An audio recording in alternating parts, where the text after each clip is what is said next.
추석 연휴를 앞두고 수도권을 중심으로 거세진 코로나19 확산세가 멈추지 않고 있습니다. 서울의 신규 확진자는 800명을 넘어서면서 역대 최다 규모를 기록했습니다.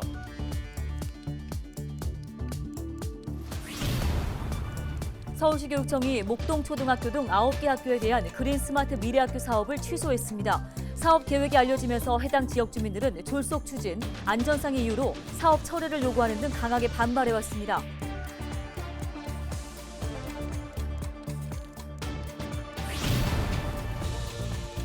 우리 지역에 살고 있는 청소년층의 자살률이 증가하는 것으로 나타났습니다.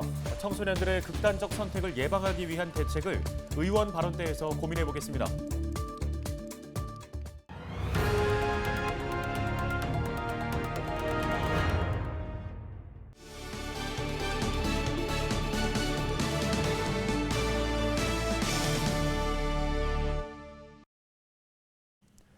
시청자 여러분 안녕하십니까? 헬로티비 뉴스입니다. 추석 연휴를 앞두고 수도권을 중심으로 코로나19의 확산세가 다시 거세지고 있습니다. 서울의 신규 확진자는 800명을 넘어 역대 최다 규모를 기록했습니다. 네, 코로나19 소식 심다혜 기자가 정리했습니다. 전국의 신규 확진자는 다시 2,000명대로 치솟았습니다. 그중 80%가 수도권에서 나왔습니다.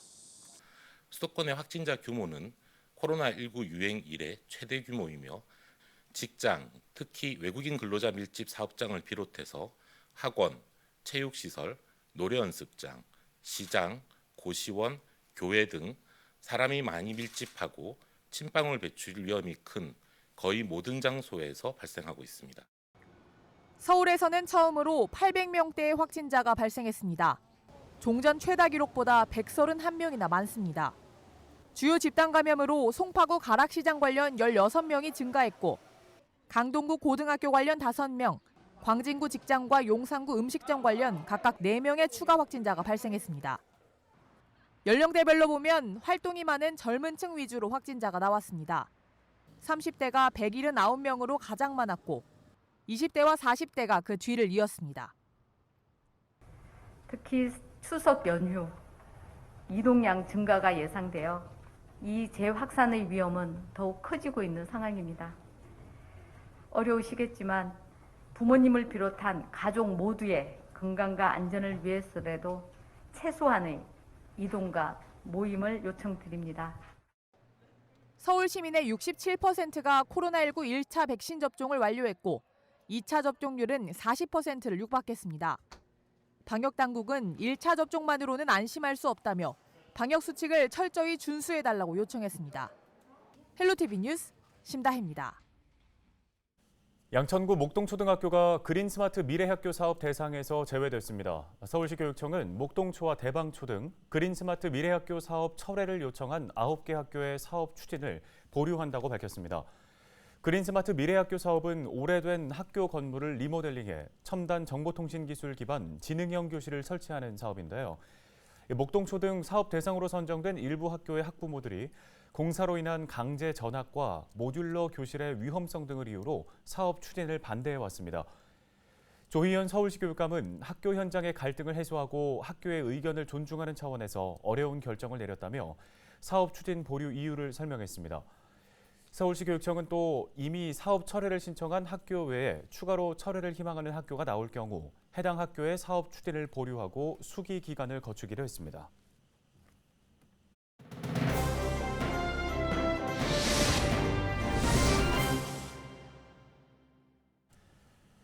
우리나라의 자살률은 인구 10만 명당 24.6명, OECD 회원국 중 1위라는 불명예를 안고 있죠. 특히 젊은 층의 자살률이 높다고 하는데요.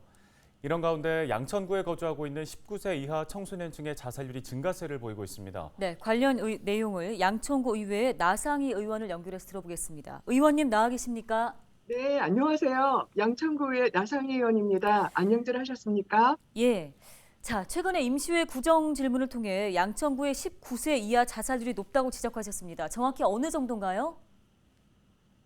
현재 2019년도 19세 이하 자살 사망자 수를 살펴봤을 때 서울시 전체 49명 중에 양천구가 8명으로 굉장히 높은 비율을 보이고 있습니다.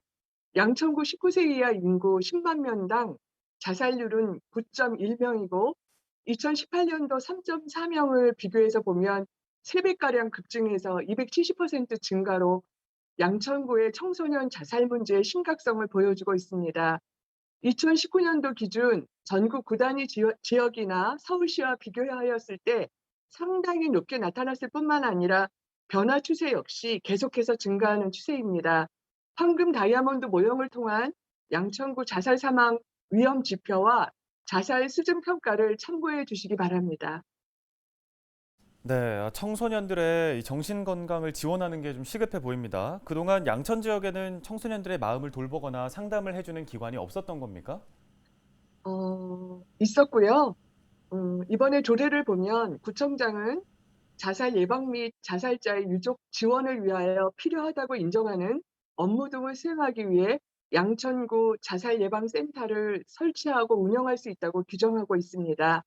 자살 예방 사업은 지역사회의 특성을 고려하여 정신건강 증진 및 자살 예방 정책과 서비스를 제공하는 것이 필수라고 여겨집니다. 이에 따라 양천구의 지역 여건에 맞게 자살 예방 정책 수립을 위해서는 양천구 자살 예방센터의 설립이 시급하며 청소년 자살을 막아야 한다는 측면에서 양천구가 발벗고 나서야 할 때입니다.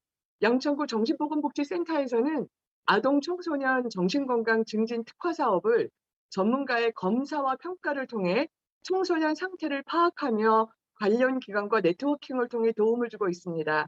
서서울 생명의 전화에서는 민간기관으로 20년 넘게 24시간 자살 예방 상담, 자살 예방 전문가 양성, 청소년 응급 개입 체계를 유지하고 자살 유가족, 자살 시도자에 대한 면접 상담을 진행하고 있습니다. 청소년 생명 존중 지킴이 양성과 기소유예 청소년 대상 안전한 학교 생활 복귀를 위한 사례 관리, 자살 관련 사회 인식 개선, UCC, 생명사랑 공모전, 청소년 자살 예방 콘서트, 자살 예방 세미나, 청소년 정신건강 실태조사 등 100여 개가 넘는 자살 예방 업무를 진행하고 있습니다. 예, 교육 특구로 소문난 양천구에서 청소년의 자살률이 높다는 건 참 안타까운 일입니다. 청소년들이 스스로 목숨을 끊는 일이 없도록 전문기관 지원 외에도 지역사회 역할도 있어야 할 것 같은데요. 어떤 의견이십니까? 최근 청소년 자해 문제와 청소년 자살률이 증가하고 있습니다. 자해는 자살의 위험 신호이기도 하고 청소년 내면의 말 못할 고민과 불안에 대한 외부로의 표출 방법이기도 합니다. 많은 청소년들이 친구, 학교 폭력, 성적 문제 등으로 인해 가족, 선생님께 말하지 못하고 고민하다가 자해와 자살 시도 같은 극단적인 선택을 하는 경우가 많습니다. 좀 더 지역사회 내 상담에 대한 접근성이 높고 위기 청소년에 대한 전문 서비스가 복합적으로 접근할 수 있는 전문 기관이 필요합니다. 일회성의 반복이나 실적 위주가 아닌 지속적인 사례 관리가 중요하다고 볼 수 있겠죠.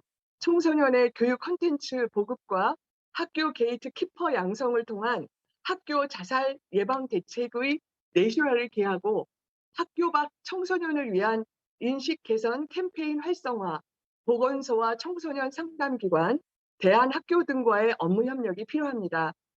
청소년들의 건강한 성장과 발달을 위해서는 지자체의 발빠른 청소년 정신건강 정책과 서비스 개발이 전제되어야 할 것입니다. 다음 주는 민족의 명절 한거의 추석입니다.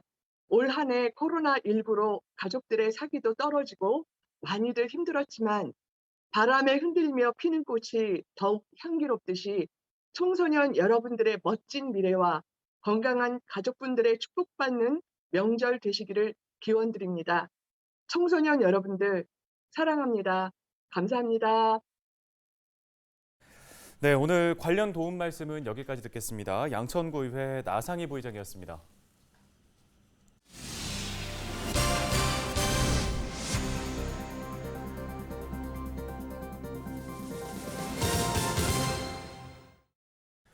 다음 소식입니다. 서울시가 코로나19 대응 인력을 위한 심리상담 서비스를 확대합니다. 서울시는 25개 자치구를 찾아가는 심리상담 서비스 마음충전소를 운영한다고 밝혔는데요. 마음충전소는 코로나19 대응 인력에게 심리상담과 안마, 명상 등의 마음 치유 프로그램을 제공합니다. 앞서 서울시는 현장 대응 인력의 정신 건강 상태에 대한 실태 조사를 진행했습니다. 조사 결과 10명 중 7명이 코로나19 업무로 인한 감정 고갈 등 고도의 스트레스를 경험하고 있는 것으로 파악됐습니다. 은평구가 사회적 경제 크라우드 펀딩 전용관을 운영합니다. 은평구는 사회적 경제 기업의 성장을 돕기 위한 자치구 특화 사업으로 사회적 경제 크라우드 펀딩 지원 사업을 진행한다고 밝혔습니다. 크라우드 펀딩은 소셜 네트워크나 인터넷을 활용해 일반 개인들에게 투자 자금을 모으는 방식을 말하는데요. 크라우드 펀딩 참여는 사회적 기업 오마이컴퍼니 홈페이지에서 회원 가입을 한 후 할 수 있습니다. 다음 소식입니다. 추석 연휴 기간 일부 전통시장 주변 도로 주차가 가능해집니다. 양천구는 오는 22일까지 열흘간 전통시장 주변 도로 주차를 한시적으로 허용한다고 밝혔습니다. 주차 허용 구간은 목동 깨비시장, 신곡시장, 신정제일시장 주변 도로입니다. 해당 시장에서 물품을 구매한 경우 오전 9시부터 오후 6시 사이 최대 2시간 동안 주차를 할 수 있습니다. 은평 한옥마을을 무대로 장필순, 한동준, 이상은 등 대중가수들의 공연이 10월 한 달간 비대면으로 펼쳐집니다. 은평문화재단은 다음 달 은평 한옥마을 마을회관과 새시서 문학관, 금암미술관에서 만나는 공연, 이음을 개최한다고 밝혔습니다.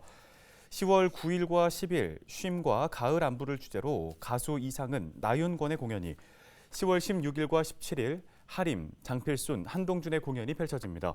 모든 공연은 비대면으로 진행되며 문화재단 유튜브 채널과 네이버 TV에서 만날 수 있습니다.